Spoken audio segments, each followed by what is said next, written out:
चलिए, इसके बाद अगर मैं बात करूं कि हमारे पास स्मॉल जी की क्या कंडीशन रहती है, तो स्मॉल जी जो होता है हमारे पास, इसको हम लोग क्या पढ़ते हैं, एक्सेलरेशन ड्यू टू ग्रेविटी पढ़ते हैं। तो this is our acceleration due to gravity.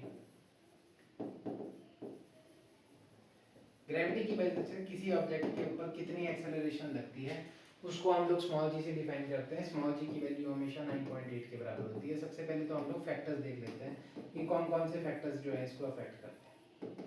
अब ये जो फैक्टर्स है इसमें सबसे पहले ये आपके पास distance above the earth surface या object is above the earth surface. अगर हमारा जो ऑब्जेक्ट हुआ जिसके बारे में हमने स्टडी करना है वो अबव होगा अर्थ सरफेस के, तो फिर क्या कंडीशन बनेगी। लेट अस से कि ये हमारी अर्थ है, इसका अपना रेडियस कैपिटल आर है और हमने जिस पॉइंट पे जाकर के ग्रेविटेशनल फोर्स निकालनी है वो जो है वो स्मॉल आर डिस्टेंस पे है। तो ऐसी सिचुएशन में हमारे पास फोर्स का जो फॉर्मूला बनेगा दैट इज जी।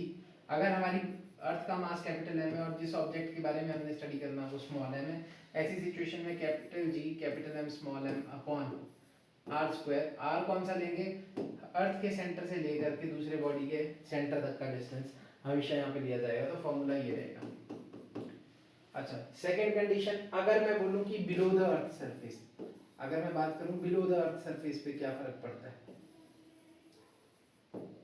अब जब मैं बात कर रहा हूं बिलो द अर्थ सरफेस, इसका मतलब आप सीधा सीधा समझ गए हो कि मैं धरती के भी अंदर मतलब डेप्थ की बात कर रहा हूं। तो बिलो द अर्थ सरफेस मतलब ये डेप्थ वाली कंडीशन है कि डेप्थ के साथ कैसी वेरिएशन आती है आपके पास। तो अगर मैं यही अगर यहाँ पे एक नया सा डायग्राम बनाऊं इसी कंडीशन के लिए, तो हमारे पास किस तरीके का डायग्राम बनेगा। देखिए ये हमारे पास अर्थ आ जाएगी और इसके भी अंदर एक छोटी सी कंडीशन आ जाएगी। तो अर्थ का जो रेडियस रहेगा वो तो कैपिटल आर रहेगा। इस ऑब्जेक्ट का जो डिस्टेंस रहेगा सेंटर ऑफ द अर्थ से, याद रखना जब भी हमने ग्रेविटेशन देखनी किसी प्लेनेट के थ्रू देखनी है या किसी ऑब्जेक्ट के थ्रू, हमेशा सेंटर ऑफ द अर्थ से ही हम लोग डिस्टेंसेस मेजर करते हैं। तो ये जो डिस्टेंस रहेगा यहाँ तक ये हमारे पास आर रहेगा और जो ये बचा हुआ डिस्टेंस है यहाँ से लेके यहाँ तक ये capital R minus small r, ये इतना सा रह जाएगा हमारे पास।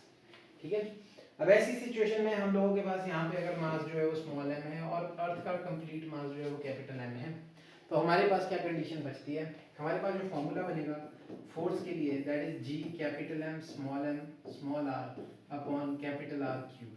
ये डायरेक्टली कंडीशन है, याद रख लेना इसको कि आपके पास इस तरीके से वेरिएशन होता है जब डेप्थ की कंडीशन आती है। अभी आगे हम लोग इसको और भी थोड़ा डिटेल में समझेंगे कि आती कैसे है। ठीक है, इसके अलावा अगर मैं बात करूं एट द सरफेस की, अगर हमारे पास ये बोला हो कि एट द सरफेस ऑफ अर्थ पे कितनी फोर्स एक्सर्ट करेगा, तो नेक्स्ट कंडीशन है जो हमारे पास that is at the surface of earth. At the surface of earth उसमें हमारे पास सिंपल है F is equal to capital G capital M small m upon are square की डायरेक्ट कंडीशन बनती है।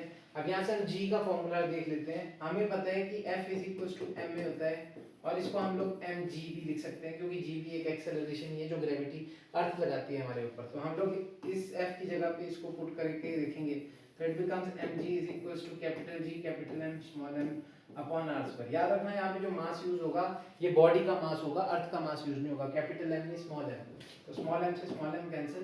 तो जी की जो हमारी वैल्यू होती है इन फैक्टर्स के ऊपर बेसिकली डिपेंड करती है, capital G capital M upon are square. इनमें से दो तो हमारे पास कांस्टेंट है, capital G mass of earth भी कांस्टेंट है, कैपिटल जी भी हमारे पास कांस्टेंट है। सिर्फ आर जो है डिस्टेंस के वेरिएशन के साथ हमारे पास एक्सेलरेशन ड्यू टू ग्रेविटी पे फर्क पड़ता है।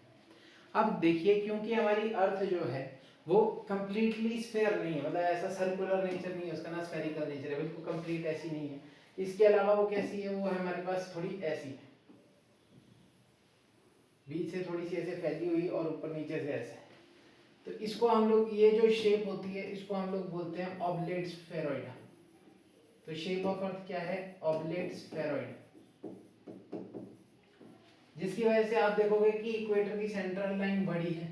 सेंट्रल लाइन बड़ी होने की वजह से अगर मैं देखूं तो आर डिस्टेंस बढ़ जाता है जिसकी वजह से जी की वैल्यू कम हो जाएगी और पोल्स पे यही डिस्टेंस जो है बहुत ही कम है ना। तो अगर ये मैं बात करूं पोल्स पे और इक्वेटर पे, तो ये भी आपने ध्यान रखना कि जो जी की वैल्यू होती है वो मैक्सिमम कहां पे होती है, तो मैक्सिमम एट पोल्स, और जी की वैल्यू मिनिमम कहां पे होगी, तो मिनिमम होती है आपके पास इक्वेटर पे। मैंने आपको रीज़न भी बता दिया है कि डिस्टेंस इसमें मेजर फैक्टर है और बहुत ज़्यादा फर्क नहीं होता। यहाँ पे आपके पास लगभग 9.7 समथिंग होगी, यहाँ पे 9.8 होगी। अप्रॉक्सीमेट हम लोग इन दोनों को कंक्लूड करके लगभग वैल्यू 9.8 मीटर पर सेकेंड स्क्वायर ही लेते हैं, ये आपको पता होना चाहिए। क्लियर? तो इसके साथ मेरे हिसाब से स्मॉल जी की जितनी भी वेरिएशन है और जो कंडीशन हम लोगों को पता होनी चाहिए ग्रेविटेशनल चैप्टर में, हम लोगों ने वो डिस्कस कर ली है। ठीक है।